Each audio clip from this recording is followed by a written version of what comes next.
Decreto adgente sobre la actividad misionera de la Iglesia Proemio 1. La Iglesia, enviada por Dios a las gentes para ser el sacramento universal de la salvación, obedeciendo el mandato de su fundador, compárese MC 16,15, por exigencias íntimas de su misma catolicidad, se esfuerza en anunciar el Evangelio a todos los hombres. Porque los apóstoles mismos, en quienes está fundada la Iglesia, siguiendo las huellas de Cristo, predicaron la palabra de la verdad y engendraron las iglesias.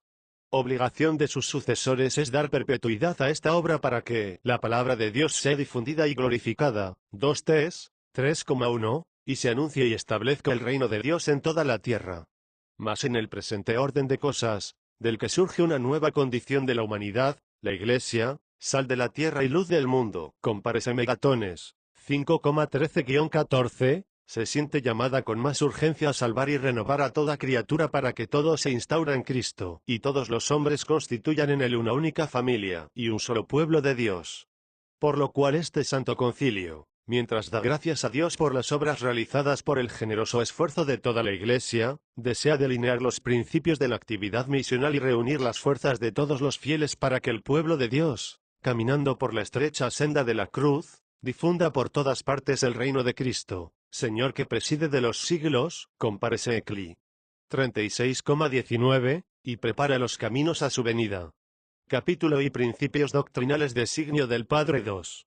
La Iglesia peregrinante es misionera por su naturaleza, puesto que toma su origen de la misión del Hijo y del Espíritu Santo, según el designio de Dios Padre. Pero este designio dimana del amor fontal o de la caridad de Dios Padre, que, siendo principio sin principio, engendra al Hijo, y a través del Hijo procede al Espíritu Santo, por su excesiva y misericordiosa benignidad, creándonos libremente y llamándonos además sin interés alguno a participar con Él en la vida y en la gloria, difundió con liberalidad la bondad divina y no cesa de difundirla, de forma que el que es creador del universo, se haga por fin todo en todas las cosas, un cor 15,28, procurando a un tiempo su gloria y nuestra felicidad. Pero plugo a Dios llamar a los hombres a la participación de su vida no solo en particular, excluido cualquier género de conexión mutua, sino constituirlos en pueblo, en el que sus hijos que estaban dispersos se congreguen en unidad, compárese JN 11,52. Misión del Hijo 3. Este designio universal de Dios en pro de la salvación del género humano no se realiza solamente de un modo secreto en la mente de los hombres, o por los esfuerzos, incluso de tipo religioso, con los que los hombres buscan de muchas maneras a Dios, para ver si a tientas le pueden encontrar, aunque no está lejos de cada uno de nosotros, compárese Act 17,27, porque estos esfuerzos necesitan ser iluminados y sanados, aunque, por benigna determinación del Dios providente, pueden tenerse alguna vez como pedagogía hacia el Dios verdadero o como preparación evangélica. Dios, para establecer la paz o comunión con Él y armonizar la sociedad fraterna entre los hombres pecadores, decretó entrar en la historia de la humanidad de un modo nuevo y definitivo enviando a su Hijo en nuestra carne para arrancar por su medio a los hombres del poder de las tinieblas y de Satanás, compárese Col 1,13, Act 10,38, y en el reconciliar consigo al mundo, compárese 2 Cor 5,19, a Él, por quien hizo el mundo, lo constituyó heredero de todo a fin de instaurarlo todo en él, compárese Efectos 1,10. Cristo Jesús fue enviado al mundo como verdadero mediador entre Dios y los hombres. Por ser Dios habita en él corporalmente toda la plenitud de la divinidad, compárese Col 2,9, según la naturaleza humana, nuevo Adán, lleno de gracia y de verdad, compárese JN 1,14, es constituido cabeza de la humanidad renovada. Así, pues, el Hijo de Dios siguió los caminos de la encarnación verdadera, para hacer a los hombres partícipes de la naturaleza divina, se hizo pobre por nosotros, siendo rico, para que nosotros fuésemos ricos por su pobreza. 2 Cor 8,9. El Hijo del Hombre no vino a ser servido, sino a servir y a dar su vida para redención de muchos, es decir, de todos. Compárese MC 10,45. Los santos padres proclaman constantemente que no está sanado lo que no ha sido asumido por Cristo. Pero tomó la naturaleza humana íntegra, cual se encuentra en nosotros miserables y pobres, a excepción del pecado, compárese 4,15, 9,28. De sí mismo afirmó Cristo, a quien el Padre santificó y envió al mundo. Compárese JN 10,36, el Espíritu del Señor está sobre mí, porque me ungió, y me envió a evangelizar a los pobres, a sanar a los contritos de corazón, a predicar a los cautivos la libertad, y a los ciegos la recuperación de la vista. LC 4,18, y de nuevo, el Hijo del Hombre ha venido a buscar y a salvar lo que estaba perdido. LC 19,10. Mas lo que el Señor ha predicado una vez, o lo que en él se ha obrado para la salvación del género humano, hay que proclamarlo y difundirlo hasta los confines de la tierra. Compárese Act 1,8, comenzando por Jerusalén. Compárese LC 24,47, de suerte que lo que ha efectuado una vez para la salvación de todos consiga su efecto en la sucesión de los tiempos. Misión del Espíritu Santo. 4. Y para conseguir esto envió Cristo al Espíritu Santo de parte del Padre, para que realizara interiormente su obra salvífica e impulsara a la Iglesia hacia su propia dilatación. Sin duda, el Espíritu Santo obraba ya en el mundo antes de la glorificación de Cristo. Sin embargo, descendió sobre los discípulos en el día de Pentecostés, para permanecer con ellos eternamente. Compárese JN 14,16, la Iglesia se manifestó públicamente delante de la multitud, empezó la difusión del Evangelio entre las gentes por la predicación, y por fin quedó prefigurada la unión de los pueblos en la catolicidad de la fe por la Iglesia de la Nueva Alianza, que en todas las lenguas se expresa, las entiende y abraza en la caridad, y supera de esta forma la dispersión de Babel.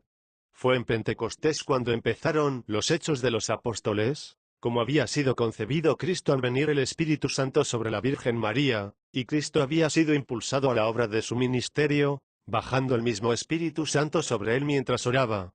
Mas el mismo Señor Jesús, antes de entregar libremente su vida por el mundo, ordenó de tal suerte el ministerio apostólico y prometió al Espíritu Santo que había de enviar, que ambos quedaron asociados en la realización de la obra de la salud en todas partes, y para siempre. El Espíritu Santo unifica en la comunión y en el servicio, y provee de diversos dones jerárquicos y carismáticos, a toda la Iglesia a través de los tiempos, vivificando las instituciones eclesiásticas como alma de ellas e infundiendo en los corazones de los fieles el mismo impulso de misión del que había sido llevado al mismo Cristo. Alguna vez también se anticipa visiblemente a la acción apostólica, lo mismo que la acompaña y dirige incesantemente de varios modos. La Iglesia, enviada por Cristo 5. El Señor Jesús, ya desde el principio, llamó así a los que él quiso, y designó a 12 para que lo acompañaran y para enviarlos a predicar. MC 3,13. Compárese Megatones 10,1-42. De esta forma los apóstoles fueron los gérmenes del nuevo Israel y al mismo tiempo origen de la sagrada jerarquía. Después el Señor, una vez que hubo completado en sí mismo con su muerte y resurrección los misterios de nuestra salvación y de la renovación de todas las cosas, recibió todo poder en el cielo y en la tierra. Compárese Megatones 28,18, antes de subir al cielo. Compárese Act 1,4-8, fundó su Iglesia como sacramento de salvación, y envió a los apóstoles a todo el mundo, como él había sido enviado por el Padre. Compárese JN 20,21, ordenándoles: id, pues, enseñad a todas las gentes, bautizándolas en el nombre del Padre, y del Hijo y del Espíritu Santo, enseñándoles a observar todo cuanto yo os he mandado. Megatones 28,19 segundos. Id por todo el mundo y predicad el Evangelio a toda criatura. El que creyere y fuere bautizado se salvará, mas el que no creyere se condenará. MC 16,15-16. Por ello incumbe a la Iglesia el deber de propagar la fe y la salvación de Cristo, tanto en virtud del mandato expreso, que de los apóstoles heredó el orden de los obispos con la cooperación de los presbíteros, juntamente con el sucesor de Pedro, sumo pastor de la Iglesia, como en virtud de la vida que Cristo infundió en sus miembros, de quien todo el cuerpo, coordinado y unido por los ligamentos en virtud del apoyo, según la actividad propia de cada miembro y obra el crecimiento del cuerpo en orden a su edificación en el amor. Efectos 4,16. La misión, pues, de la Iglesia se realiza mediante la actividad por la cual, obediente al mandato de Cristo y movida por la caridad del Espíritu Santo, se hace plena y actualmente presente a todos los hombres y pueblos para conducirlos a la fe, la libertad y a la paz de Cristo por el ejemplo de la vida y de la predicación, por los sacramentos y demás medios de la gracia, de forma que se les descubre el camino libre y seguro para la plena participación del misterio de Cristo. Siendo así que esta misión continúa y desarrolla a lo largo de la historia la misión del mismo Cristo, que fue enviado a evangelizar a los pobres. La Iglesia debe caminar, por moción del Espíritu Santo, por el mismo camino que Cristo siguió, es decir, por el camino de la pobreza, de la obediencia, del servicio, y de la inmolación de sí mismo hasta la muerte, de la que salió victorioso por su resurrección. Pues así caminaron en la esperanza todos los apóstoles, que con muchas tribulaciones y sufrimientos completaron lo que falta a la pasión de Cristo en provecho de su cuerpo, que es la Iglesia. Semilla fue también, muchas veces, la sangre de los cristianos. Actividad misionera 6. Este deber que tiene que cumplir el orden de los obispos, presidido por el sucesor de Pedro, con la oración y cooperación de toda la Iglesia, es único e idéntico en todas partes y en todas las condiciones, aunque no se realice del mismo modo según las circunstancias. Por consiguiente, las diferencias que hay que reconocer en esta actividad de la Iglesia no proceden de la naturaleza misma de la misión, sino de las circunstancias en que esta misión se ejerce. Estas condiciones dependen, a veces, de la Iglesia, y a veces también, de los pueblos, de los grupos o de los hombres a los que la misión se dirige. Pues, aunque la Iglesia contenga en sí la totalidad o la plenitud de los medios de salvación, ni siempre ni en un momento obra, ni puede obrar con todos sus recursos, sino que, partiendo de modestos comienzos, avanza gradualmente en su esforzada actividad por realizar el designio de Dios. Más aún, en ocasiones, después de haber incoado felizmente el avance, se ve obligada a deplorar de nuevo un regreso, o a lo menos se detiene en un estado de semiplenitud y de insuficiencia. Pero en cuanto se refiere a los hombres, a los grupos y a los pueblos, tan solo gradualmente, establece contacto y se adentra en ellos, y de esta forma los trae a la plenitud católica. Pero a cualquier condición o situación deben corresponder acciones propias y medios adecuados. Las empresas peculiares con que los heraldos del Evangelio, enviados por la Iglesia, yendo a todo el mundo, realizan el encargo de predicar el Evangelio y de implantar la Iglesia misma entre los pueblos o grupos que todavía no creen en Cristo, comúnmente se llaman misiones, que se llevan a cabo por la actividad misional, y se desarrollan, de ordinario, en ciertos territorios reconocidos por la Santa Sede. El fin propio de esta actividad misional es la evangelización e implantación de la Iglesia en los pueblos o grupos en que todavía no ha arraigado. De suerte que de la semilla de la palabra de Dios crezcan las iglesias autóctonas particulares en todo el mundo suficientemente organizadas y dotadas de energías propias y de madurez, las cuales, provistas convenientemente de su propia jerarquía unida al pueblo fiel y de medios connaturales al plano desarrollo de la vida cristiana, aporte su cooperación al bien de toda la Iglesia. El medio principal de esta implantación es la predicación del Evangelio de Jesucristo, para cuyo anuncio envió el Señor a sus discípulos a todo el mundo, para que los hombres regenerados se agreguen por el bautismo a la Iglesia que como cuerpo del Verbo encarnado se nutre y vive de la palabra de Dios y del pan eucarístico. Es esta actividad misional de la Iglesia se entrecruzan, a veces, diversas condiciones, en primer lugar de comienzo y de plantación, y luego de novedad o de juventud. La acción misional de la Iglesia no cesa después de llenar esas etapas, sino que, constituidas ya las iglesias particulares, pesa sobre ellas el deber de continuar y de predicar el Evangelio a cuantos permanecen fuera. Además, los grupos en que vive la Iglesia cambian completamente con frecuencia por varias causas, de forma que pueden originarse condiciones enteramente nuevas. Entonces la Iglesia tiene que ponderar si estas condiciones exigen de nuevo su actividad misional. Además, en ocasiones, se dan tales circunstancias que no permiten, por algún tiempo, proponer directa e inmediatamente el mensaje del Evangelio. Entonces las misiones pueden y deben dar testimonio al menos de la caridad y bondad de Cristo con paciencia, prudencia y mucha confianza, preparando así los caminos del Señor y hacerlo presente de algún modo. Así es manifiesto que la actividad misional fluye íntimamente de la naturaleza misma de la Iglesia, cuya fe salvífica propaga, cuya unidad católica realiza dilatándola, sobre cuya apostolicidad se sostiene, cuyo afecto colegial de jerarquía ejercita, cuya santidad testifica, difunde y promueve. Por ello la actividad misional entre las gentes se diferencia tanto de la actividad pastoral que hay que desarrollar con los fieles, cuanto de los medios que hay que usar para conseguir la unidad de los cristianos. Ambas actividades, sin embargo, están muy estrechamente relacionadas con la acción misional de la Iglesia. Pero la división de los cristianos perjudica la santa causa de la predicación del Evangelio a toda criatura, y cierra a muchos la puerta de la fe. Por lo cual la causa de la actividad misional y la del restablecimiento de la unidad de los cristianos están estrechamente unidas. La necesidad de la misión exige a todos los bautizados reunirse en una sola grey, para poder dar, de esta forma, testimonio unánime de Cristo, su Señor, delante de todas las gentes. Pero si todavía no pudieron dar plenamente testimonio de una sola fe, es necesario, por lo menos, que se vean animados de mutuo aprecio y caridad. Causas y necesidad de la actividad misionera 7. La razón de esta actividad misional se basa en la voluntad de Dios, que quiere que todos los hombres sean salvos y vengas al conocimiento de la verdad. Porque uno es Dios, uno también el mediador entre Dios y los hombres, el hombre Cristo Jesús, que se entregó a sí mismo para redención de todos, y en ningún otro hay salvación. Es, pues, necesario que todos se conviertan a él, una vez conocido por la predicación del Evangelio, y a la Iglesia, que es su cuerpo, se incorporen por el bautismo.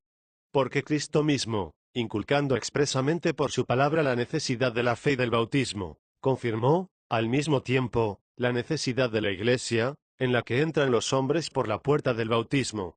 Por lo cual no podrían salvarse aquellos que, no ignorando que Dios fundó, por medio de Jesucristo, la Iglesia católica como necesaria, con todo no hayan querido entrar o perseverar en ella. Pues aunque el Señor puede conducir por caminos, que Él sabe a los hombres, que ignoran el Evangelio inculpablemente, a la fe, sin la cual es imposible agradarle, la Iglesia tiene el deber, a la par que el derecho sagrado de evangelizar, y, por tanto, la actividad misional conserva íntegra, hoy como siempre, su eficacia y su necesidad. Por ella el cuerpo místico de Cristo reúne y ordena indefectiblemente sus energías para su propio crecimiento. Los miembros de la Iglesia son impulsados para su consecución por la caridad con que aman a Dios, y con la que desean comunicar con todos los hombres en los bienes espirituales propios, tanto de la vida presente como de la venidera. Y por fin, por esta actividad misional se glorifica a Dios plenamente, al recibir los hombres, deliberada y cumplidamente, su obra de salvación, que completó en Cristo. Así se realiza por ella el designio de Dios, al que sirvió Cristo con obediencia y amor para gloria del Padre que lo envió, para que todo el género humano forme un solo pueblo de Dios, se constituya en cuerpo de Cristo, se estructure en un templo del Espíritu Santo. Lo cual, como expresión de la concordia fraterna, responde, ciertamente, al anhelo íntimo de todos los hombres. Y así por fin, se cumple verdaderamente el designio del Creador, al hacer al hombre a su imagen y semejanza, cuando todos los que participan de la naturaleza humana, regenerados en Cristo por el Espíritu Santo, contemplando unánimes la gloria de Dios, puedan decir, Padre nuestro. Actividad misionera en la vida y en la historia humana 8. La actividad misional tiene también una conexión íntima con la misma naturaleza humana y sus aspiraciones. Porque manifestando a Cristo, la Iglesia descubre a los hombres la verdad genuina de su condición y de su vocación total, porque Cristo es el principio y el modelo de esta humanidad renovada, llena de amor fraterno, de sinceridad y de espíritu pacífico, a la que todos aspiran. Cristo y la Iglesia, que da testimonio de él por la predicación evangélica, trascienden toda particularidad de raza y de nación, y por tanto nadie y en ninguna parte puede ser tenido como extraño. El mismo Cristo es la verdad y el camino manifiesto a todos por la predicción evangélica, cuando hace resonar en todos los oídos estas palabras del mismo Cristo: haced penitencia y creed en el Evangelio. Y como el que no cree ya está juzgado, las palabras de Cristo son, a un tiempo, palabras de condenación y de gracia, de muerte y de vida. Pues solo podemos acercarnos a la novedad de la vida exterminando todo lo antiguo, cosa que en primer lugar se aplica a las personas, pero también puede decirse de los diversos bienes de este mundo, marcados a un tiempo con el pecado del hombre y con la bendición de Dios, pues todos pecaron y todos están privados de la gloria de Dios. Nadie por sí y sus propias fuerzas se libra del pecado, ni se eleva sobre sí mismo. Nadie se ve enteramente libre de su debilidad, de su soledad y de su servidumbre, sino que todos tienen necesidad de Cristo modelo, Maestro, Liberador, Salvador y Vivificador. En realidad, el Evangelio fue el fermento de la libertad y del progreso en la historia humana, incluso temporal, y se presenta constantemente como germen de fraternidad, de unidad y de paz. No carece, pues, de motivo el que los fieles celebren a Cristo, como esperanza de las gentes, y Salvador de ellas. Carácter escatológico de la actividad misionera 9.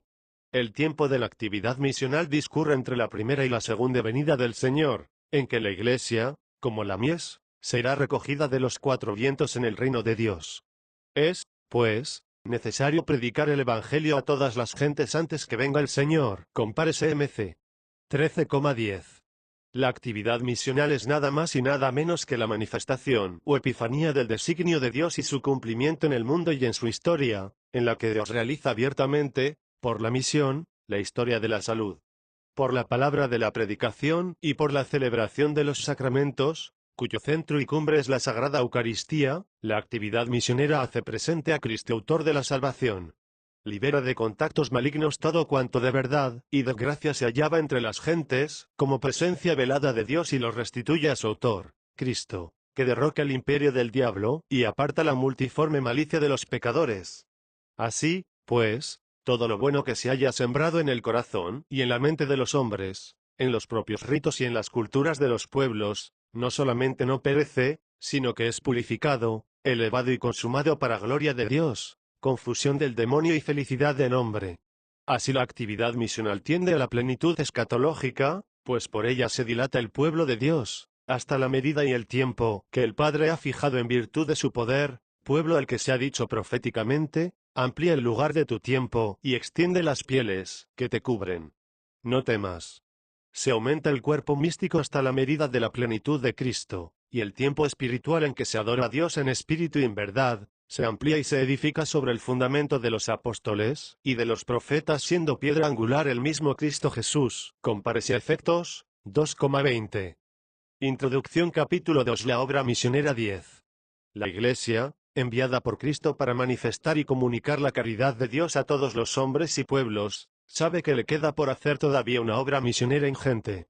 Pues los 2.000 millones de hombres, cuyo número aumenta sin cesar, que se reúnen en grandes y determinados grupos con lazos estables de vida cultural, con las antiguas tradiciones religiosas, con los fuertes vínculos de las relaciones sociales, todavía nada o muy poco oyeron del Evangelio. De ellos unos siguen alguna de las grandes religiones, otras permanecen ajenos al conocimiento del mismo Dios, otros niegan expresamente su existencia, e incluso a veces lo persiguen.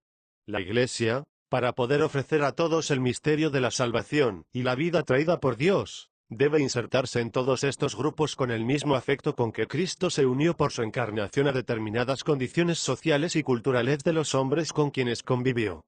Artículo 1. El testimonio cristiano. Testimonio y diálogo 11. Es necesario que la Iglesia esté presente en estos grupos humanos por medio de sus hijos, que viven entre ellos o que a ellos son enviados.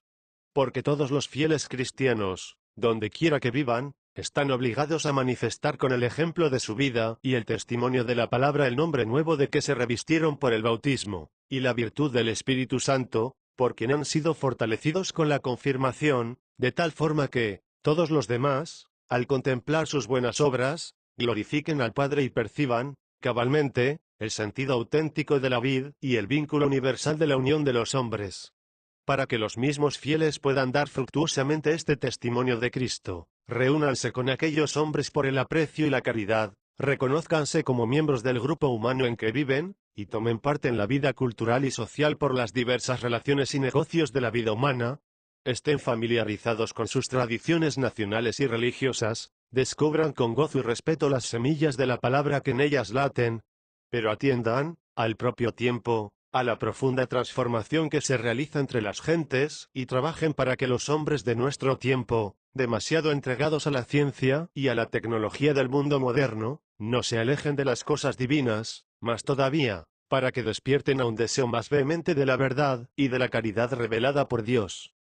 Como el mismo Cristo escudriñó el corazón de los hombres, y los ha conducido con un coloquio verdaderamente humano a la luz divina, así sus discípulos, inundados profundamente por el Espíritu de Cristo, deben conocer a los hombres entre los que viven, y tratar con ellos, para advertir en diálogo sincero y paciente las riquezas que Dios generoso ha distribuido a las gentes, y, al mismo tiempo, esfuércense en examinar sus riquezas con la luz evangélica, liberarlas y reducirlas al dominio de Dios Salvador. Presencia de la caridad 12. La presencia de los fieles cristianos en los grupos humanos ha de estar animada por la caridad con que Dios nos amó, que quiere que también nosotros nos amemos unos a otros. En efecto, la caridad cristiana se extiende a todos sin distinción de raza, condición social o religión. No espera lucro o agradecimiento alguno.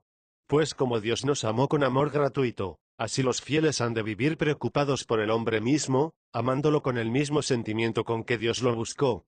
Pues como Cristo recorría las ciudades y las aldeas curando todos los males y enfermedades, en prueba de la llegada del reino de Dios, así la Iglesia se une, por medio de sus hijos, a los hombres de cualquier condición, pero especialmente con los pobres y los afligidos, y a ellos se consagra gozosa. Participa en sus gozos y en sus dolores, conoce los anhelos y los enigmas de la vida, y sufre con ellos en las angustias de la muerte. A los que buscan la paz desea responderles en diálogo fraterno ofreciéndoles la paz y la luz que brotan del Evangelio. Trabajen los cristianos y colaboren con los demás hombres en la recta ordenación de los asuntos económicos y sociales. Entréguense con especial cuidado a la educación de los niños y de los adolescentes por medio de las escuelas de todo género, que hay que considerar no solo como medio excelente para formar y atender a la juventud cristiana, sino como servicio de gran valor a los hombres, sobre todo de las naciones en vías de desarrollo, para elevar la dignidad humana y para preparar unas condiciones de vida más favorables. Tomen parte, además, los fieles cristianos en los esfuerzos de aquellos pueblos que, luchando con el hambre, la ignorancia y las enfermedades, se esfuerzan en conseguir mejores condiciones de vida y en afirmar la paz en el mundo. Gusten los fieles de cooperar prudentemente a este respecto con los trabajos emprendidos por instituciones privadas y públicas, por los gobiernos, por los organismos internacionales, por diversas comunidades cristianas y por las religiones no cristianas. La Iglesia, con todo, no pretende mezclarse de ninguna forma en el régimen de la comunidad terrena. No reivindica para sí otra autoridad que la de servir, con el favor de Dios, a los hombres con amor y fidelidad.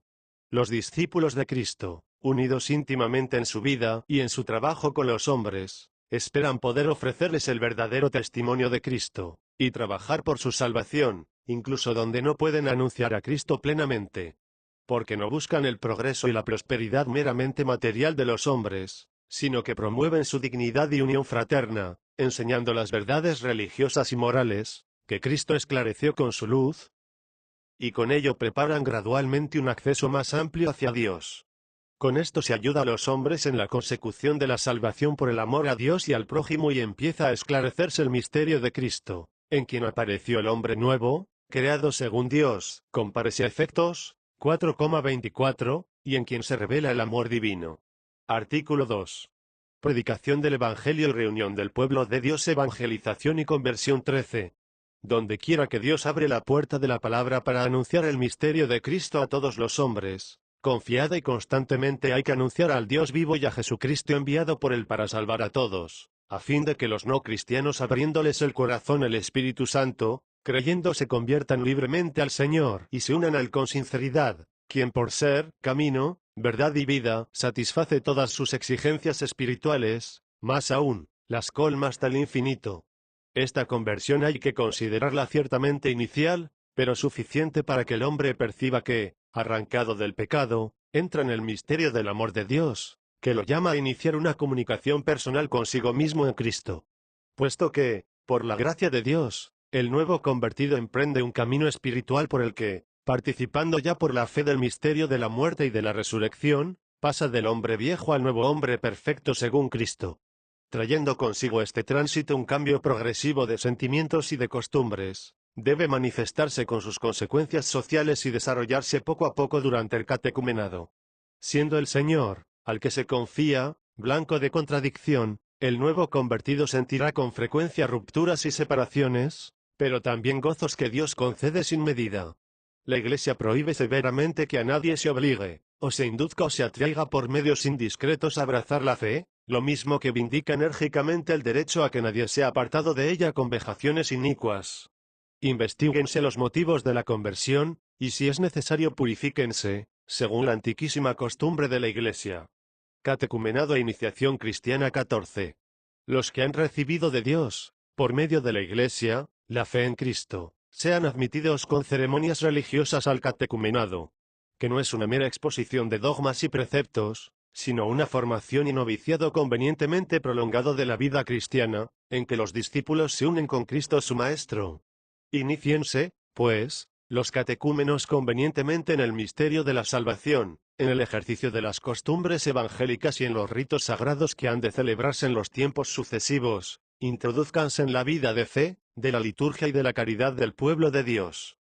Libres luego de los sacramentos de la iniciación cristiana del poder de las tinieblas, muertos, sepultados y resucitados con Cristo, reciben el espíritu de hijos de adopción y asisten con todo el pueblo de Dios al memorial de la muerte y de la resurrección del Señor. Es de desear que la liturgia del tiempo cuaresmal y pascual se restaure de forma que prepare las almas de los catecúmenos para la celebración del misterio pascual en cuyas solemnidades se regeneran para Cristo por medio del bautismo.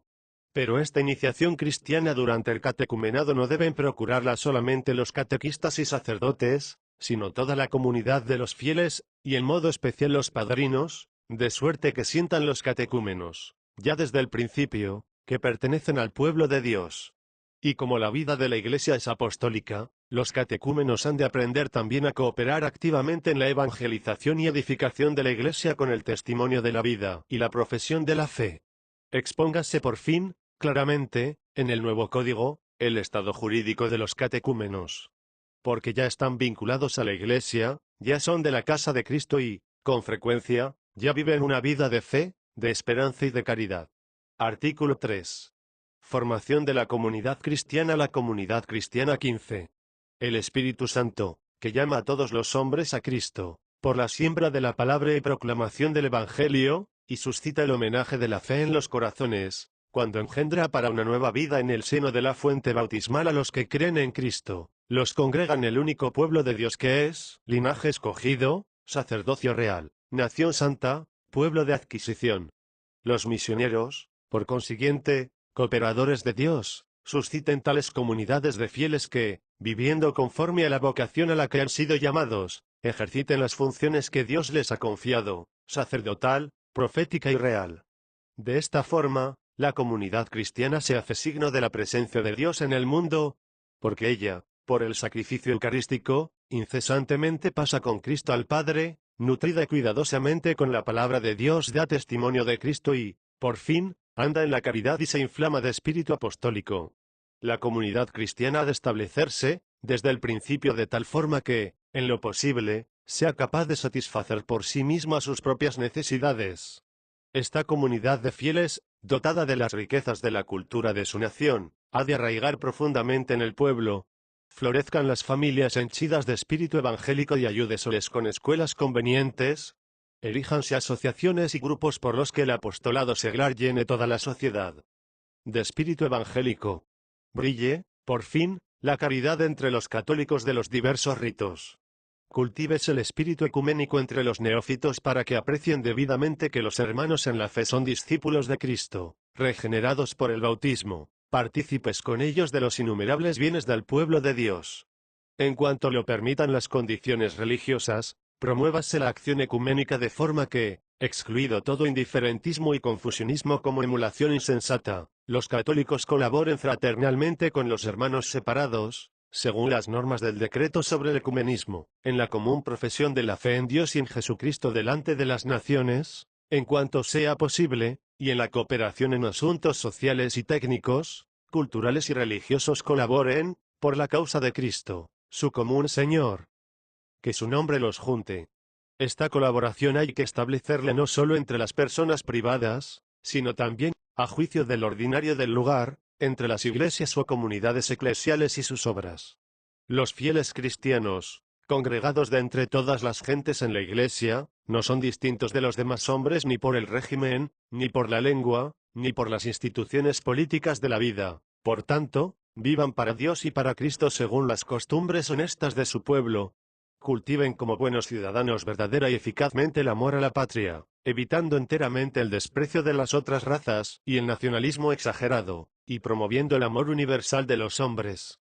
Para conseguir todo esto son de grandísimo valor y dignos de especial atención los laicos, es decir, los fieles cristianos que, incorporados a Cristo por el bautismo, viven en medio del mundo. Es muy propio de ellos, imbuidos del Espíritu Santo, el convertirse en constante fermento, para animar y ordenar los asuntos temporales según el Evangelio de Cristo. Sin embargo, no basta que el pueblo cristiano esté presente y establecido en un pueblo, ni que desarrolle el apostolado del ejemplo. Se establece y está presente para anunciar con su palabra y con su trabajo a Cristo a sus conciudadanos no cristianos y ayudarles a la recepción plena de Cristo. Ahora bien, para la implantación de la Iglesia y el desarrollo de la comunidad cristiana son necesarios varios ministerios, que todos deben favorecer y cultivar diligentemente, con la vocación de una suscitada de entre la misma congregación de los fieles, entre los que se cuentan las funciones de los sacerdotes, de los diáconos y de los catequistas, y la acción católica. Prestan, asimismo, un servicio indispensable a los religiosos y religiosas con su oración y trabajo diligente, para enraizar y asegurar en las almas el reino de Cristo, y ensancharlo más y más. Constitución del clero local 16. La Iglesia da gracias, con mucha alegría, por la merced inestimable de la vocación sacerdotal que Dios ha concedido a tantos jóvenes de entre los pueblos convertidos recientemente a Cristo. Pues la Iglesia profundiza sus más firmes raíces en cada grupo humano, cuando las varias comunidades de fieles tienen de entre sus miembros los propios ministros de la salvación en el orden de los obispos, de los presbíteros y diáconos, que sirven a sus hermanos, de suerte que las nuevas iglesias consigan, paso a paso con su clero la estructura diocesana. Todo lo que ha establecido este concilio sobre la vocación y formación sacerdotal, obsérvese cuidadosamente en donde la Iglesia se establece por primera vez y en las nuevas iglesias. Hay que tener particularmente en cuenta lo que se dice sobre la necesidad de armonizar íntimamente la formación espiritual con la doctrinal y la pastoral, sobre la vida que hay que llevar según el modelo del Evangelio, sin consideración del provecho propio o familiar, sobre el cultivo del sentimiento íntimo del misterio de la Iglesia. Con ello aprenderán maravillosamente a entregarse por entero al servicio del cuerpo de Cristo y a la obra del Evangelio, a unirse con su propio obispo como fieles cooperadores y a colaborar con sus hermanos. Para lograr este fin general hay que ordenar toda la formación de los alumnos a la luz del misterio de la salvación como se presenta en la Escritura. Descubran y vivan este misterio de Cristo y de la salvación humana presente a la liturgia. Armonícese, según las normas del concilio, estas exigencias comunes de la formación sacerdotal, incluso pastoral y práctica, con el deseo de acomodarse al modo peculiar de pensar y de proceder del propio país. Ábranse, pues, y avívense las mentes de los alumnos para que conozcan bien y puedan juzgar la cultura de su pueblo. Conozcan claramente en las disciplinas filosóficas y teológicas las diferencias y semejanzas que hay entre las tradiciones, la religión patria y la religión cristiana. Atienda también la formación sacerdotal a las necesidades pastorales de la región. Aprendan los alumnos la historia, el fin y el método de la acción misional de la Iglesia, y las especiales condiciones sociales, económicas y culturales de su pueblo. Edúquense en el espíritu del ecumenismo y prepárense convenientemente para el diálogo fraterno con los no cristianos. Todo esto exige que los estudios para el sacerdocio se hagan, en cuanto sea posible, en comunicación y convivencia con su propio pueblo. Cuídense también la formación en la buena administración eclesiástica e incluso económica. Elíjanse, además, sacerdotes idóneos que, después de alguna experiencia pastoral, realicen estudios superiores en las universidades incluso extranjeras, sobre todo de Roma, y otros institutos científicos, para que las iglesias jóvenes puedan contar con elementos del clero local dotados de ciencia y de experiencia convenientes para desempeñar cargos eclesiásticos de mayor responsabilidad. Restaures el orden del diaconado como estado permanente de vida según la norma de la Constitución de Eclesia, donde lo crean oportuno las conferencias episcopales. Pues parece bien que aquellos hombres, que desempeñan un ministerio verdaderamente diaconal, o que predican la palabra divina como catequistas, o que dirigen en nombre del párroco o del obispo comunidades cristianas distantes, o que practican la caridad en obras sociales y caritativas sean fortalecidos y unidos más estrechamente al servicio del altar por la imposición de las manos, transmitida ya desde los apóstoles, para que cumplan más eficazmente su ministerio por la gracia sacramental del diaconado. Formación de los catequistas 17. Digna de alabanza es también esa legión tan benemérita de la obra de las misiones entre los gentiles, es decir, los catequistas, hombres y mujeres, que llenos de espíritu apostólico, prestan con grandes sacrificios una ayuda singular y enteramente necesaria para la propagación de la fe y de la Iglesia. En nuestros días, el oficio de los catequistas tiene una importancia extraordinaria porque resultan escasos los clérigos para evangelizar tantas multitudes y para ejercer el ministerio pastoral.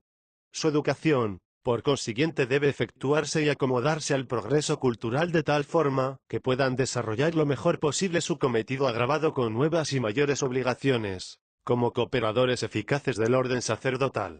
Multiplíquense, pues, las escuelas diocesanas y regionales en que los futuros catequistas estudien la doctrina católica, sobre todo en su aspecto bíblico y litúrgico, y el método catequético, con la práctica pastoral, y se formen en la moral cristiana, procurando practicar sin cesar la piedad y la santidad de vida. Hay que tener, además, reuniones o cursos en tiempos determinados, en los que los catequistas se renueven en la ciencia y en las artes convenientes para su ministerio y se nutre y robustezca su vida espiritual. Además, hay que procurar a quienes se entregan por entero a esta obra una condición de vida decente y la seguridad social por medio de una justa remuneración. Es de desear que se provea de un modo congruo la formación y sustento de los catequistas con subsidios especiales de la Sagrada Congregación de Propaganda Fide. Si pareciere necesario y oportuno, fúndese una obra para los catequistas. Además, las iglesias reconocerán, agradecidas, la obra generosa de los catequistas auxiliares, de cuya ayuda necesitarán. Ellos presiden la oración y enseñan en sus comunidades. Hay que atender convenientemente a su formación doctrinal y espiritual. E incluso es de desear que, donde parezca oportuno, se confiere a los catequistas debidamente formados misión canónica en la celebración pública de la acción litúrgica, para que sirvan a la fe con más autoridad delante del pueblo. Promoción de la vida religiosa. 18. Promuévase diligentemente la vida religiosa desde el momento de la implantación de la Iglesia, que no solamente proporciona a la actividad misional ayudas preciosas y enteramente necesarias, sino que por una más íntima consagración a Dios, hecha en la Iglesia, indica claramente también la naturaleza íntima de la vocación cristiana. Esfuércense los institutos religiosos, que trabajan en la implantación de la Iglesia, en exponer y comunicar, según el carácter y la idiosincrasia de cada pueblo, las riquezas místicas de que están totalmente llenos, y que distinguen la tradición religiosa de la Iglesia. Consideren atentamente el modo de aplicar a la vida religiosa cristiana las tradiciones ascéticas y contemplativas, cuyas semillas había Dios esparcido con frecuencia en las antiguas culturas antes de la proclamación del Evangelio. En las iglesias jóvenes hay que cultivar diversas formas de vida religiosa que presenten los diversos aspectos de la misión de Cristo y de la vida de la Iglesia, y se entreguen a variadas obras pastorales y preparen convenientemente a sus miembros para cumplirlas.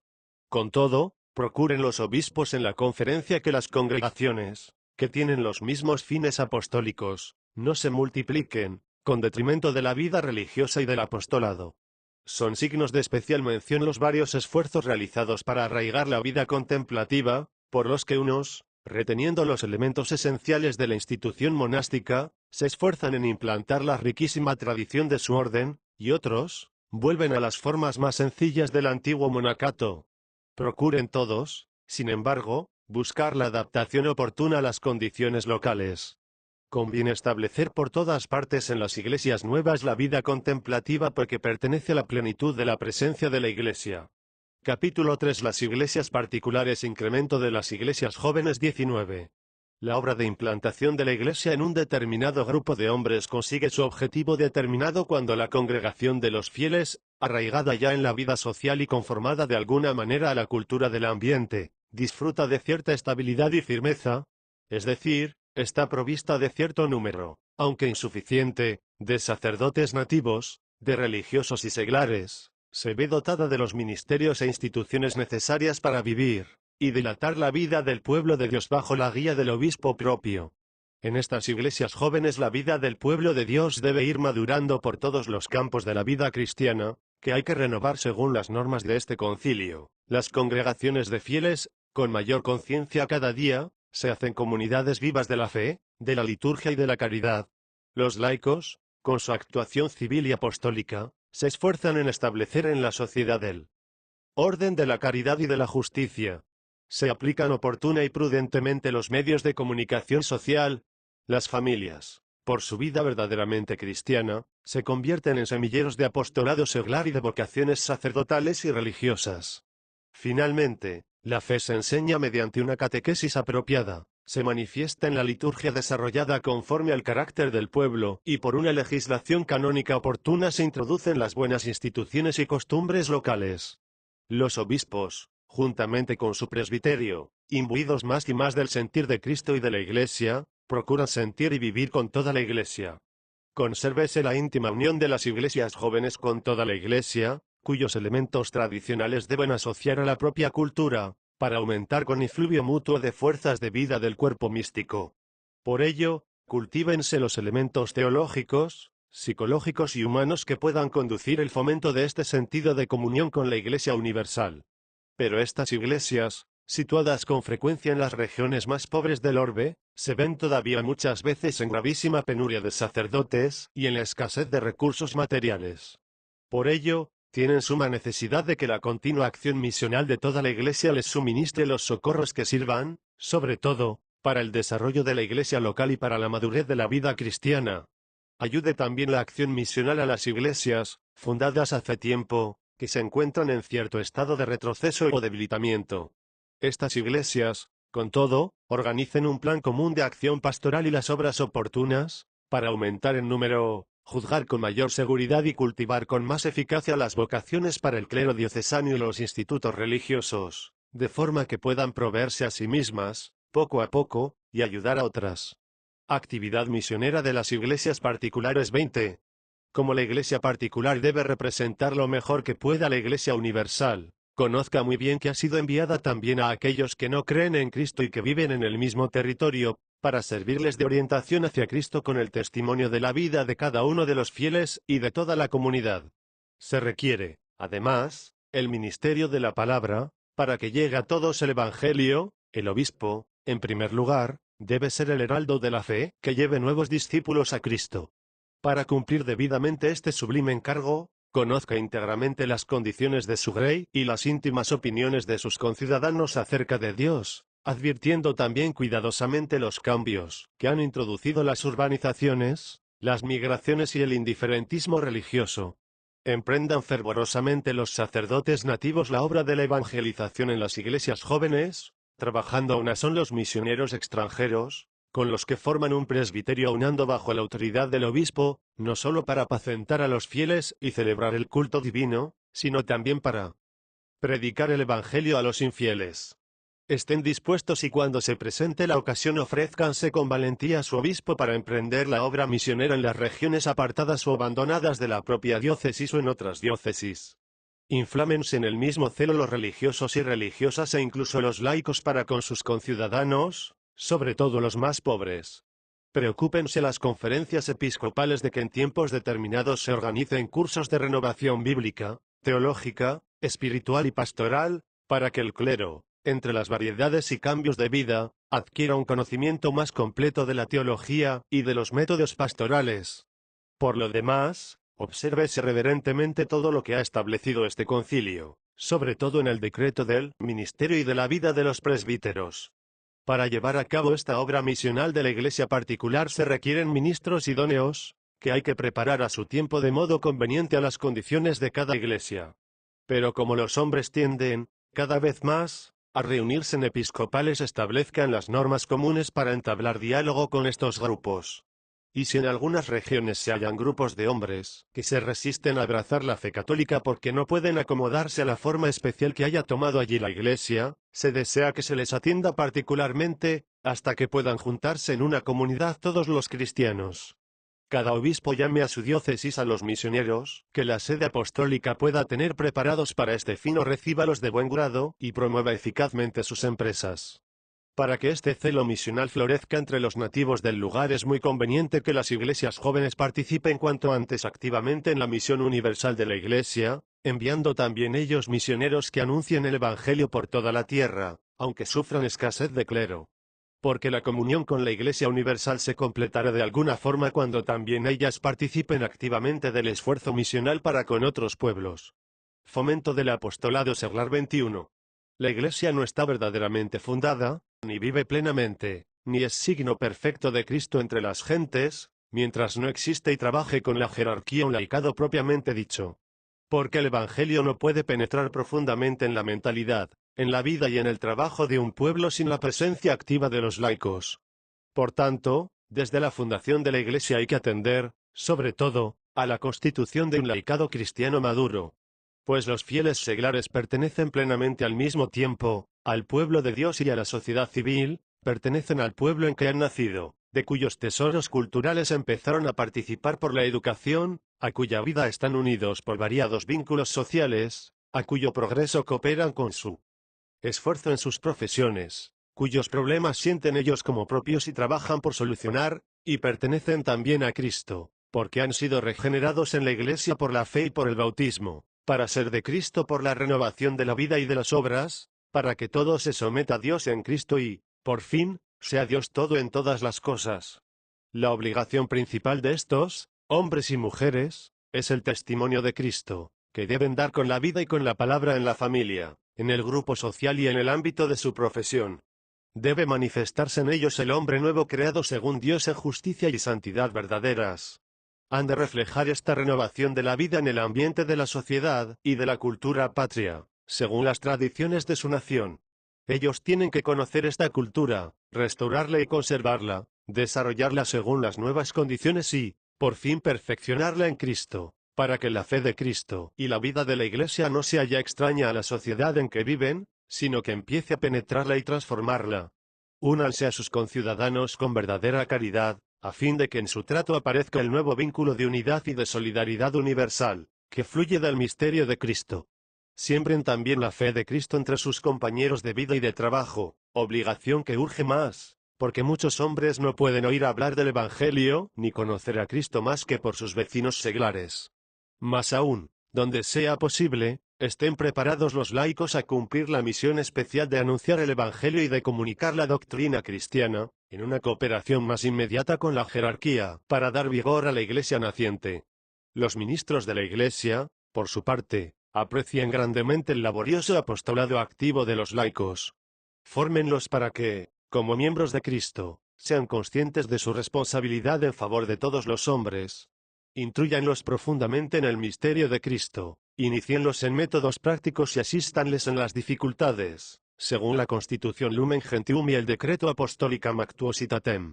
Observando, pues, las funciones y responsabilidades propias de los pastores y de los laicos, toda iglesia joven dé testimonio vivo y firme de Cristo para convertirse en signo brillante de la salvación, que nos vino a través de él. Diversidad en la unidad 22. La semilla, que es la palabra de Dios, al germinar absorbe el jugo de la tierra buena, regada con el rocío celestial, y lo transforma y lo asimila para dar al fin fruto abundante. Ciertamente, a semejanza del plan de la encarnación, las iglesias jóvenes, radicadas en Cristo y edificadas sobre el fundamento de los apóstoles, toman, en intercambio admirable, todas las riquezas de las naciones, que han sido dadas a Cristo en herencia, compárese Sal. 2,8. Ellas reciben de las costumbres y tradiciones, de la sabiduría y doctrina, de las artes e instituciones de los pueblos todo lo que puede servir para expresar la gloria del Creador, para explicar la gracia del Salvador y para ordenar debidamente la vida cristiana. Para conseguir este propósito es necesario que en cada gran territorio sociocultural se promuevan los estudios teológicos por los que se sometan a nueva investigación, a la luz de la tradición de la Iglesia Universal, los hechos y las palabras reveladas por Dios, consignadas en las Sagradas Escrituras y explicadas por los padres y el magisterio de la Iglesia. Así aparecerá más claramente por qué caminos puede llegar la fe a la inteligencia, teniendo en cuenta la filosofía y la sabiduría de los pueblos, y de qué forma pueden compaginarse las costumbres, el sentido de la vida y el orden social con las costumbres manifestadas por la divina revelación. Con ello se descubrirán los caminos para una acomodación más profunda en todo el ámbito de la vida cristiana. Con este modo de proceder se excluirá toda clase de sincretismo y de falso particularismo, se acomodarán la vida cristiana a la índole y al carácter de cualquier cultura, y serán asumidas en la unidad católica las tradiciones particulares, con las cualidades propias de cada raza, ilustradas con la luz del Evangelio. Por fin, las iglesias particulares jóvenes, adornadas con sus tradiciones, tendrán su lugar en la comunión eclesiástica, permaneciendo íntegro el primado de la cátedra de Pedro, que preside a la Asamblea Universal de la Caridad. Es, por tanto, conveniente que las conferencias episcopales se unan entre sí dentro de los límites de cada uno de los grandes territorios socioculturales, de suerte que puedan conseguir de común acuerdo este objetivo de la adaptación. Capítulo 4. Los misioneros. La vocación misionera 23. Aunque a todo discípulo de Cristo incumbe el deber de propagar la fe según su condición, Cristo Señor, de entre los discípulos, llama siempre a los que quiere para que lo acompañen y los envía a predicar a las gentes. Por lo cual, por medio del Espíritu Santo, que distribuye los carismas según quiere para común utilidad, inspira la vocación misionera en el corazón de cada uno y suscita al mismo tiempo en la Iglesia institutos, que reciben como misión propia el deber de la evangelización, que pertenece a toda la Iglesia. Porque son sellados con una vocación especial los que, dotados de un carácter natural conveniente, idóneos por sus buenas dotes e ingenio, están dispuestos a emprender la obra misional, sean nativos del lugar o extranjeros, sacerdotes, religiosos o laicos. Enviados por la autoridad legítima, se dirigen con fe y obediencia a los que están lejos de Cristo, segregados para la obra a que han sido llamados, Comparese Act. 13,2. Como ministros del Evangelio, para que la oblación de los gentiles sea aceptada y santificada por el Espíritu Santo. Rom. 15,16. Espiritualidad misionera. 24. El hombre debe responder al llamamiento de Dios, de suerte que no asintiendo a la carne ni a la sangre, se entregue totalmente a la obra del Evangelio. Pero no puede dar esta respuesta, si no le mueve y fortalece el Espíritu Santo. El enviado entra en la vida y en la misión de aquel que se anonadó tomando la forma de siervo. Por eso debe estar dispuesto a permanecer durante toda su vida en la vocación, a renunciarse a sí mismo y a todo lo que poseía y a hacerse todo a todos.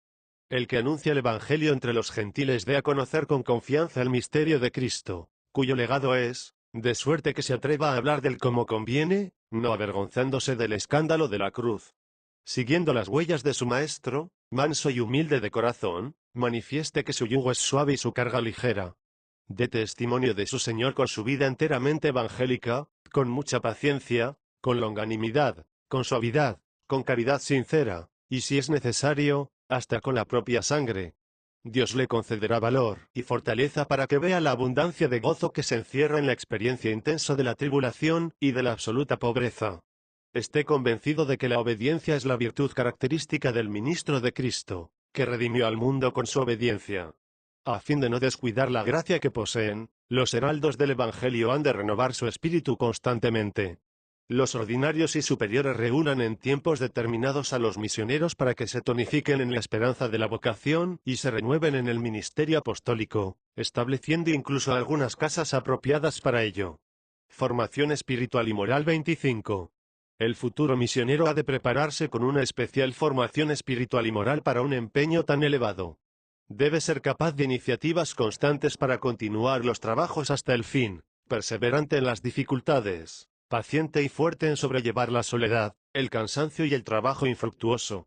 Se presentará a los hombres con mente abierta y corazón dilatado, recibirán con gusto los cargos que se le confíen, se acomodará generosamente a las costumbres ajenas y a las cambiantes condiciones de los pueblos, ayudará a sus hermanos y a todos los que se dedican a la misma obra con espíritu de concordia y de caridad mutua, de suerte que imitando, juntamente con los fieles, la comunidad apostólica, constituyan un solo corazón y una sola alma. Comparese Act.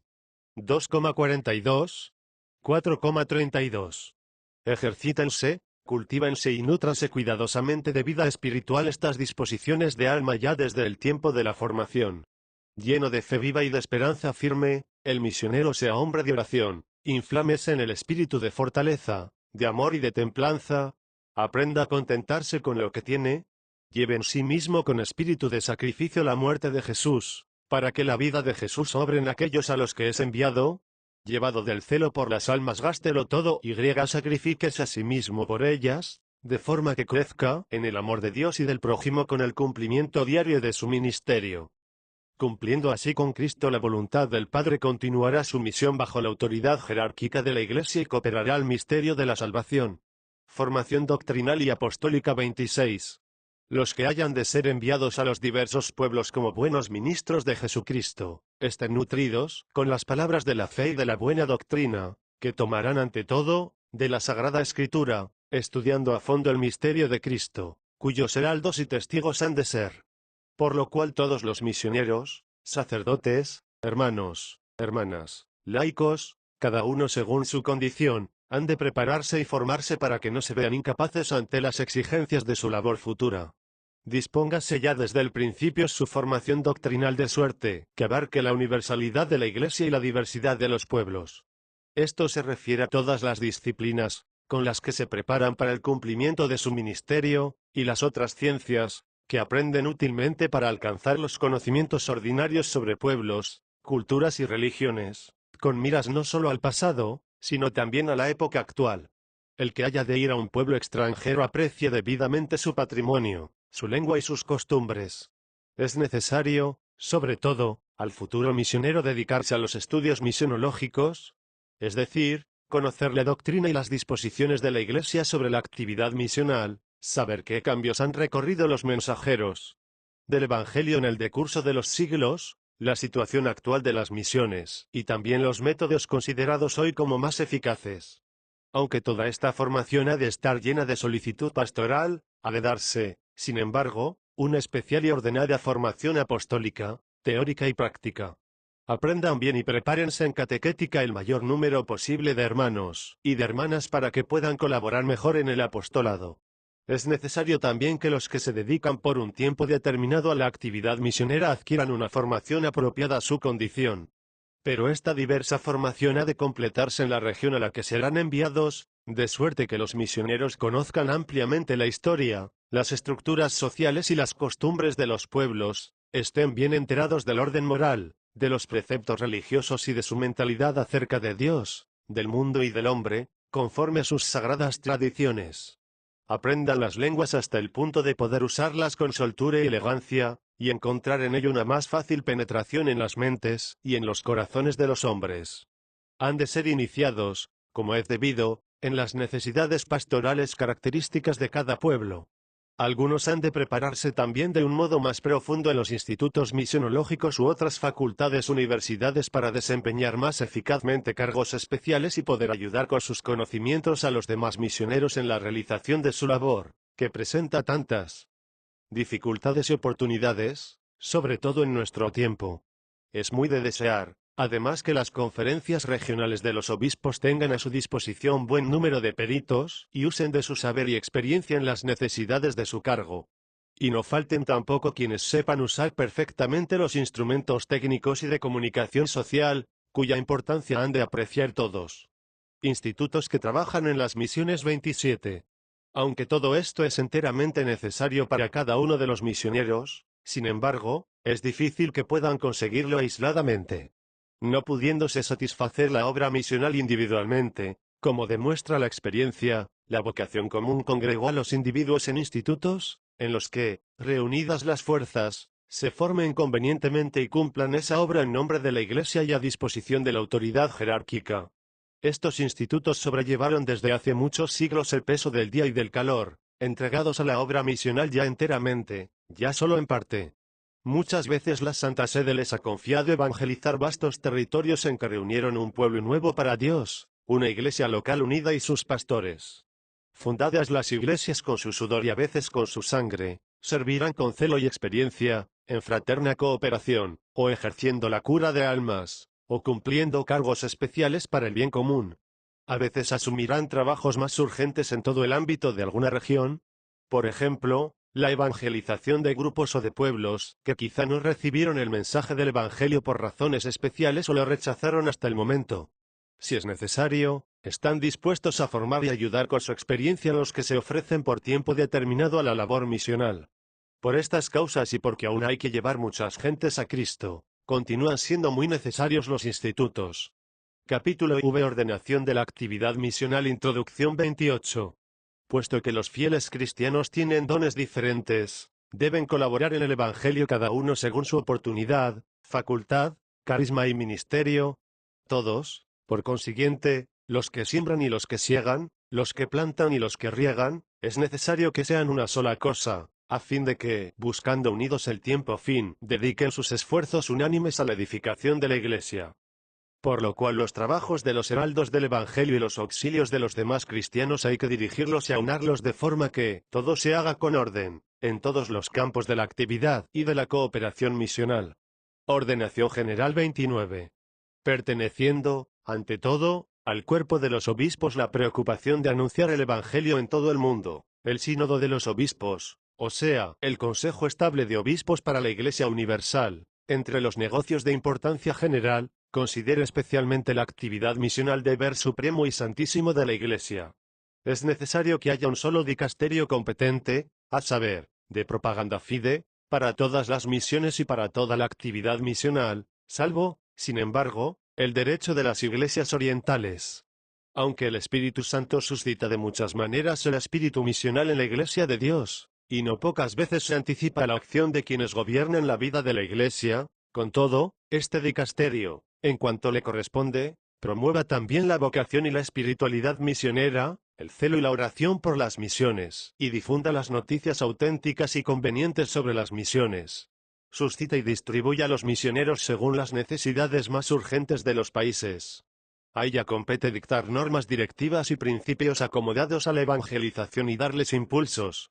Promueva y coordina eficazmente la colecta de ayudas materiales, que ha de distribuirse a razón de la necesidad o de la utilidad, y de la extensión del territorio, del número de fieles y de infieles, de las obras y de las instituciones, de los auxiliares y de los misioneros.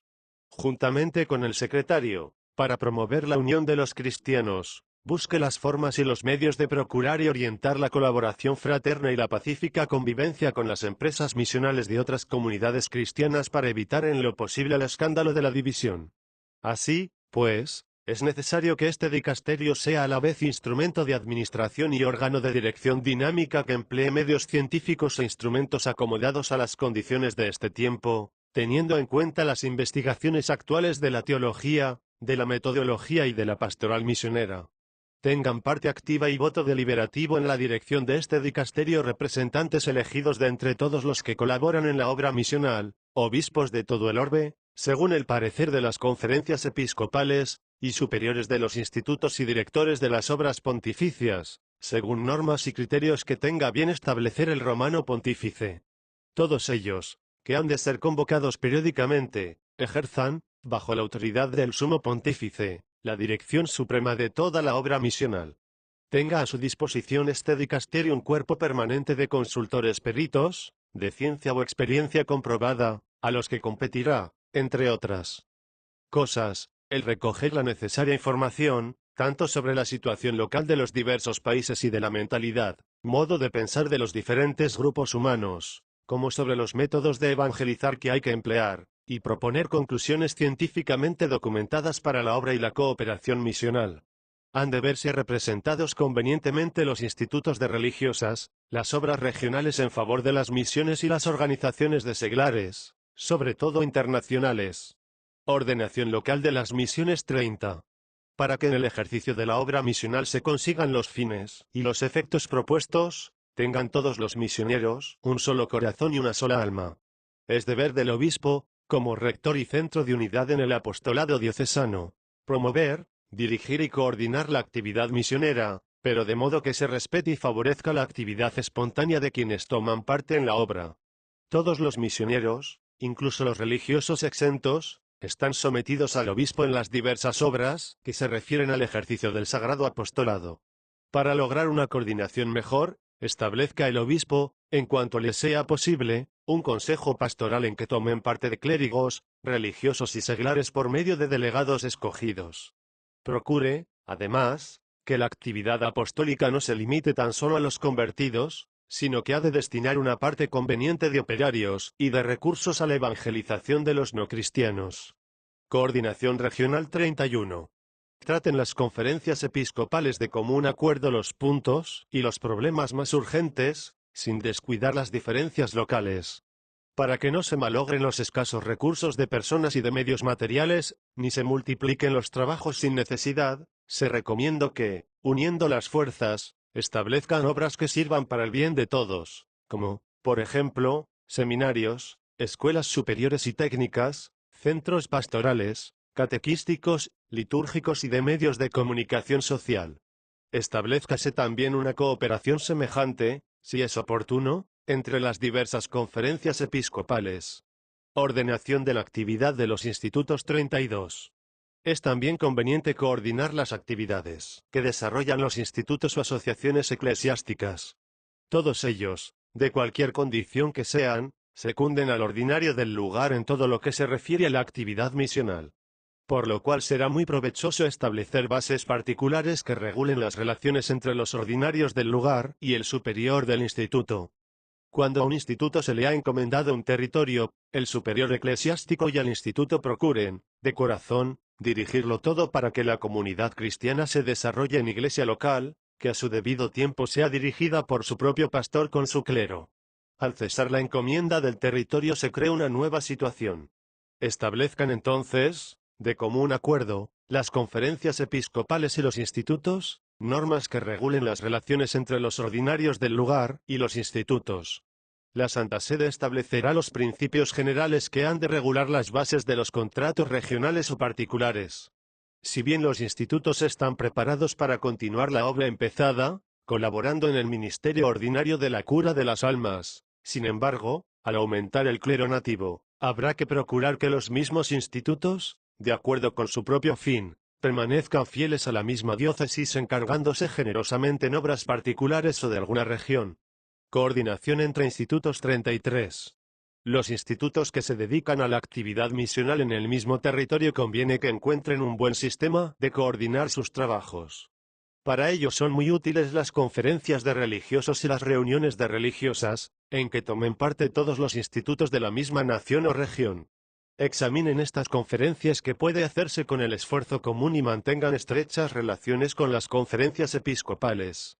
Todo lo cual, y por idéntico motivo, conviene extenderlo a la colaboración de los institutos misioneros en la tierra patria, de suerte que puedan resolverse los problemas y empresas comunes con más facilidad y menores gastos, como, por ejemplo, la formación doctrinal de los futuros misioneros, los cursos para los mismos, las relaciones con las autoridades públicas o con los órganos internacionales o supranacionales. Coordinación entre los institutos científicos 34. Requiriendo el recto y ordenado ejercicio de la actividad misionera que los operarios evangélicos se preparen científicamente para sus trabajos, sobre todo para el diálogo con las religiones y culturas no cristianas, y reciban ayuda eficaz en su ejecución, se desea que colaboren entre sí fraternal y generosamente en favor de las misiones todos los institutos científicos que cultivan la misionología y otras ciencias o artes útiles a las misiones, como la etnología y la lingüística, la historia y la ciencia de las religiones, la sociología, el arte pastoral y otras semejantes. Capítulo B. La cooperación. Introducción 35. Puesto que toda la Iglesia es misionera y la obra de la evangelización es deber fundamental del pueblo de Dios, el Santo Concilio invita a todos a una profunda renovación interior a fin de que, teniendo viva conciencia de la propia responsabilidad en la difusión del Evangelio, acepten su cometido en la obra misional entre los gentiles. Deber misionero de todo el pueblo de Dios 36. Todos los fieles, como miembros de Cristo viviente, incorporados y asemejados a él por el bautismo, por la confirmación y por la Eucaristía, tienen el deber de cooperar a la expansión y dilatación de su cuerpo para llevarlo cuanto antes a la plenitud. Compares y efectos, 4,13. Por lo cual todos los hijos de la Iglesia han de tener viva conciencia de su responsabilidad para con el mundo, han de fomentar en sí mismos el espíritu verdaderamente católico y consagrar sus fuerzas a la obra de la evangelización.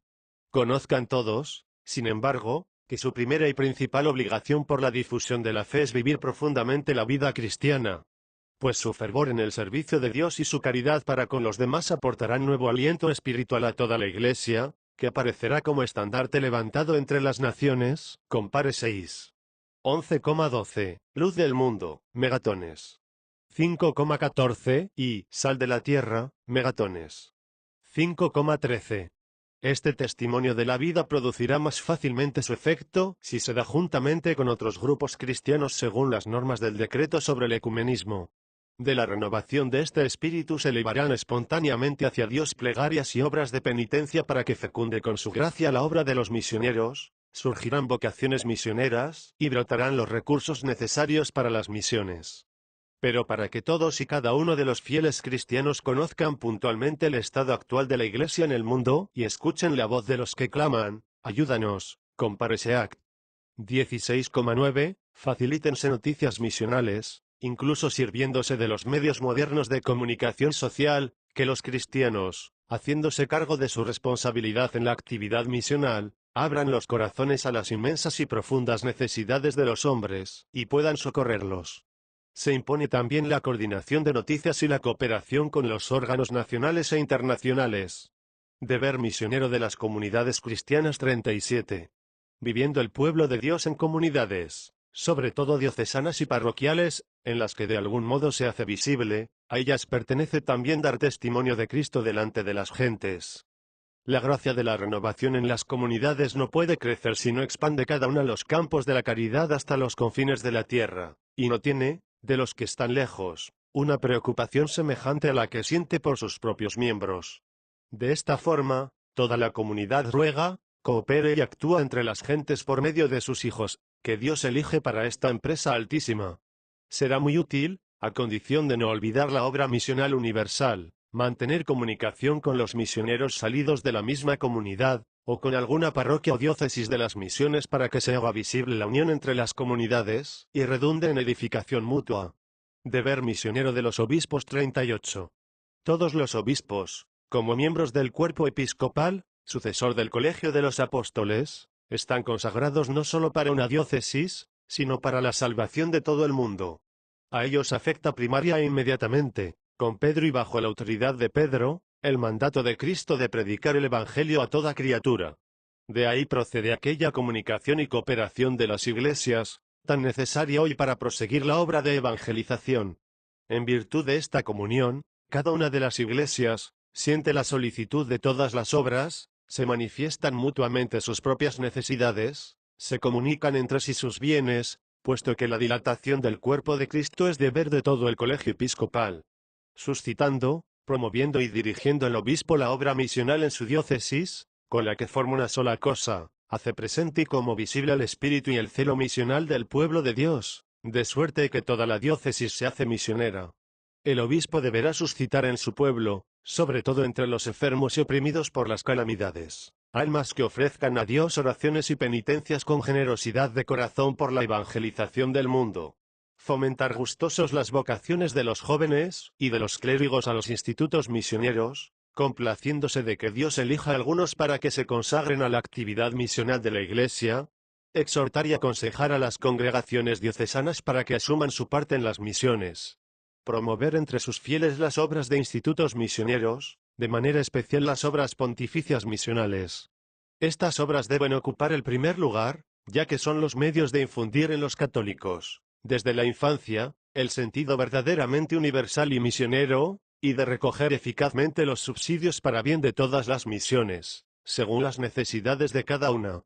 Pero creciendo cada vez más la necesidad de operarios en la viña del Señor y deseando los sacerdotes diocesanos participar cada vez más en la evangelización del mundo, el Sagrado Concilio desea que los obispos, considerando la gravísima penuria de sacerdotes que impide la evangelización de muchas regiones, envíen a algunos de sus mejores sacerdotes que se ofrezcan a la obra misional, debidamente preparados, a las diócesis que carecen de clero, donde desarrollen, al menos temporalmente, el ministerio misional con espíritu de servicio.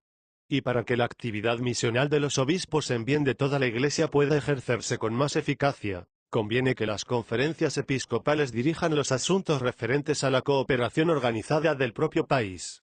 Traten los obispos en sus conferencias del clero diocesano que se ha de consagrar a la evangelización de los gentiles, de la tasa determinada que cada diócesis debe entregar todos los años, según sus ingresos para la obra de las misiones, de dirigir y ordenar las formas y medios con que se ayude directamente a las mismas, de ayudar y, si es necesario, fundar institutos misioneros y seminarios del clero diocesano para las misiones, de la manera de fomentar estrechas relaciones entre estos institutos y las diócesis. Es propio de las conferencias episcopales establecer y promover obras en que sean recibidos fraternalmente y ayudados con cuidado pastoral conveniente a los que emigran de tierras de misiones para trabajar y estudiar. porque por ellos se acercan de alguna manera a los pueblos lejanos y se ofrece a las comunidades ya cristianas desde tiempos remotos una ocasión magnífica de dialogar con los que no oyeron todavía el Evangelio y de manifestarles con servicio de amor y de asistencia a la imagen auténtica de Cristo. Deber misionero de los sacerdotes 39. Los presbíteros representan la persona de Cristo y son cooperadores del orden episcopal, en su triple función sagrada que se ordena las misiones por su propia naturaleza. Estén profundamente convencidos que su vida fue consagrada también al servicio de las misiones.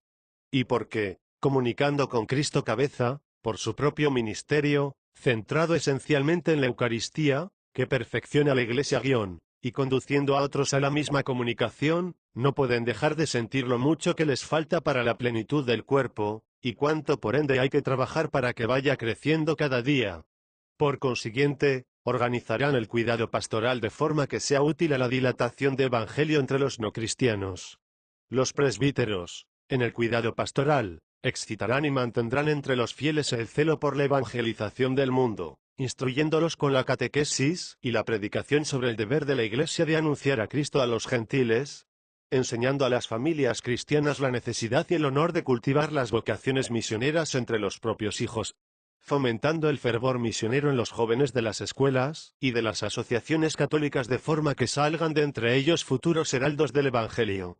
Enseñen a los fieles a orar por las misiones, y no se avergüencen de pedirles limosna, haciéndose mendigos por Cristo y por la salvación de las almas. Los profesores de los seminarios y de las universidades expondrán a los jóvenes la verdadera situación del mundo y de la Iglesia para que comprendan claramente la necesidad de una más esforzada evangelización de los no cristianos. En las enseñanzas de las disciplinas dogmáticas, bíblicas, morales e históricas hagan notar los motivos misionales, que en ellas se contienen, para ir formando de este modo la conciencia misionera en los futuros sacerdotes. Deber misionero de los institutos de perfección 40. Los institutos religiosos de vida contemplativa y activa tuvieron hasta ahora, y siguen teniendo, la mayor parte en la evangelización del mundo. El Sagrado Concilio reconoce gustosos sus méritos, y da gracias a Dios por tantos servicios prestados a la gloria de Dios y al bien de las almas, y les exhorta que sigan sin desfallecer en la obra comenzada, sabiendo, como saben, que la virtud de la caridad, que deben cultivar perfectamente por exigencias de su vocación, les impulsa y obliga al espíritu y al trabajo verdaderamente católico. Los institutos de vida contemplativa tienen una importancia singular en la conversión de las almas por sus oraciones, obras de penitencia y tribulaciones, porque es Dios quien, por medio de la oración, envía obreros a su mies, abre las almas de los no cristianos, para escuchar el Evangelio y fecunda la palabra de salvación en sus corazones. Más aún, se ruega a estos institutos que funden casas en los países de misiones, como ya lo han hecho algunos, para que, viviendo allí de una forma acomodada a las tradiciones genuinamente religiosas de los pueblos, den su precioso testimonio entre los no cristianos de la majestad y de la caridad de Dios, y de la unión en Cristo. Los institutos de vida activa, por su parte, persigan o no un fin estrictamente misional, pregúntense sinceramente y delante de Dios si pueden extender su actividad para la expansión del reino de Dios entre los gentiles, si pueden dejar a otros algunos ministerios, de suerte que dediquen también sus fuerzas a las misiones, si pueden comenzar su actividad en las misiones, adaptando, si es preciso, sus constituciones, fieles siempre a la mente del fundador, si sus miembros participan según sus posibilidades en la acción misional, si su género de vida es un testimonio acomodado al espíritu del Evangelio y a la condición del pueblo. Creciendo cada día en la Iglesia, por inspiración del Espíritu Santo, los institutos seculares, su trabajo, bajo la autoridad del obispo, puede resultar fructuoso en las misiones de muchas maneras, como señal de entrega plena a la evangelización del mundo. Deber misionero de los laicos 41. Los laicos cooperan a la obra de evangelización de la Iglesia y participan de su misión salvífica a la vez, como testigos y como instrumentos vivos, sobre todo si, llamados por Dios, son destinados por los obispos a esta obra. En las tierras ya cristianas, los laicos cooperan a la obra de evangelización, fomentando en sí mismos y en los otros el conocimiento y el amor de las misiones, suscitando las vocaciones en la propia familia, en las asociaciones católicas y en las escuelas, ofreciendo ayudas de cualquier género, para dar a otros el don de la fe, que ellos recibieron gratuitamente. en las tierras de misiones, los laicos, sean extranjeros o nativos, enseñen en las escuelas, administren los bienes temporales, colaboren en la actividad parroquial y diocesana, establezcan y promuevan diversas formas de apostolado secular para que los fieles de las iglesias jóvenes puedan, cuanto antes, asumir su propio papel en la vida de la iglesia. Los laicos, por fin, presten de buen grado su cooperación económico, social a los pueblos en vías de desarrollo. Cooperación que es tanto más de alabar, cuanto más se relacione con la creación de aquellas instituciones que atañen a las estructuras fundamentales de la vida social, y se ordenan a la formación de quienes tienen la responsabilidad de la nación. Son signos de elogio especial los seculares que, con sus investigaciones históricas o científicas, religiosas promueven el conocimiento de los pueblos y de las religiones en las universidades o institutos científicos, ayudando así a los heraldos del Evangelio y preparando el diálogo con los no cristianos. Colaboren fraternalmente con otros cristianos, y con los no cristianos, sobre todo con los miembros de asociaciones internacionales, teniendo siempre presente que la edificación de la ciudad terrena se funda en el Señor y a Él se dirige.